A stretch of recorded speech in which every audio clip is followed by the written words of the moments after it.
Let's jump right in. Today's explainer is all about the 3 R's and mastering the art of green living.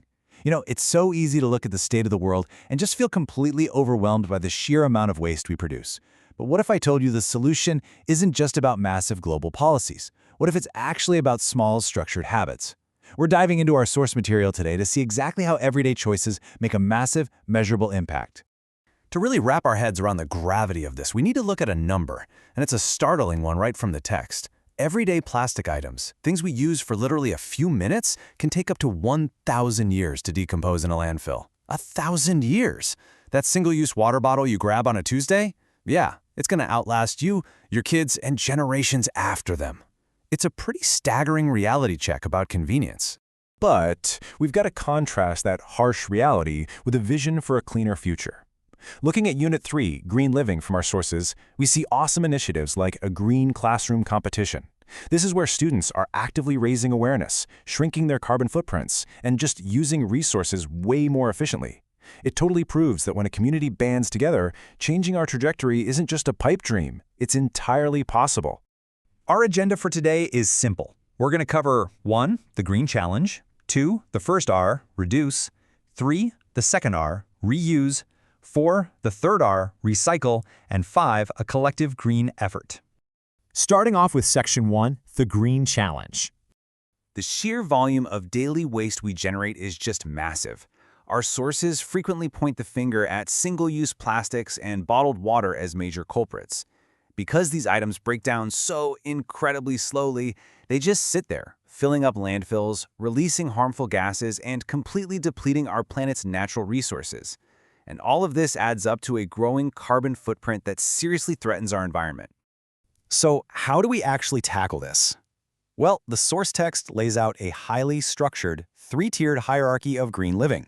You've definitely heard of it, the 3 R's: reduce, reuse, and recycle. But we're not just going to list them today. We're going to break down exactly how to put them into action. Which brings us to Section 2, the first R, reduce. The absolute best way to manage waste, just don't create it in the first place. By defining reduce as actively using less, we're attacking the problem right at the source. Think about it, bringing your own reusable water bottle to school, or avoiding stuff wrapped in layers of unnecessary plastic. It's a proactive step, not a reactive one. Picture this. A group member asks you to print out 50 pages of info for a presentation. The old way would be to just hit print without a second thought, wasting a ton of paper. But our sources suggest a brilliant green alternative.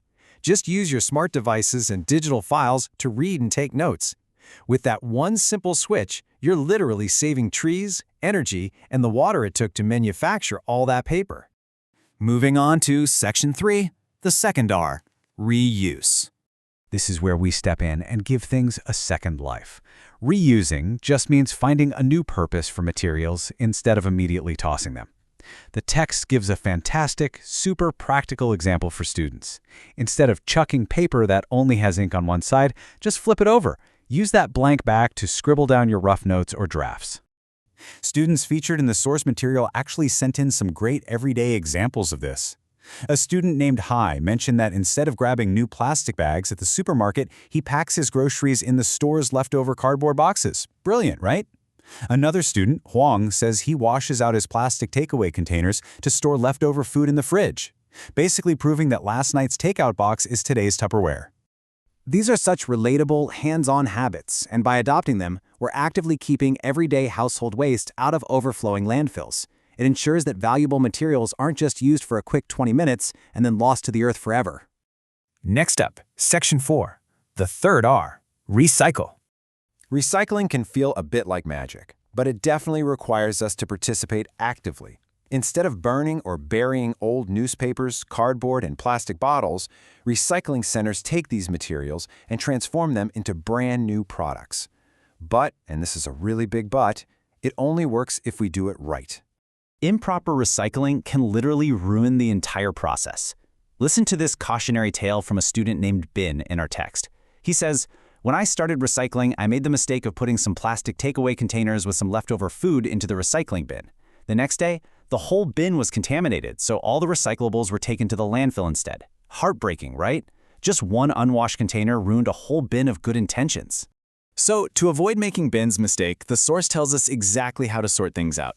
First, flip that plastic over and look for the recycling symbol. Numbers 1, 2, and 5 are generally the most accepted. Second, pop off those plastic bottle caps. They're often made of a different, harder to recycle plastic. And finally, always rinse out your containers thoroughly. Doing this ensures the materials stay uncontaminated all the way to the processing facility. Let's move to our final section. Section 5, a collective green effort. Because mastering these 3 R's isn't just something you keep to yourself, it's about spreading the word. The text highlights this awesome project where students actually design and present a zero-waste tips leaflet to their classmates. It's the perfect example of promoting a green lifestyle among your peers, encouraging easy habits like bringing your own cup or saying no to plastic bags. Whether you're choosing digital files over printing 50 pages, doing your math homework on the back of scrap paper, or just taking that extra 30 seconds to rinse out a food container so it doesn't contaminate the bin, your leadership really matters. Every single one of these actions builds towards a much more sustainable world. So as we wrap up today's explainer and you head back into your day, I want to leave you with one final thought. We've seen the data, we understand that crazy 1,000-year lifespan of a plastic bottle, and we have the framework. So, which of these 3 powerful pillars, reduce, reuse, or recycle, are you going to put into practice today?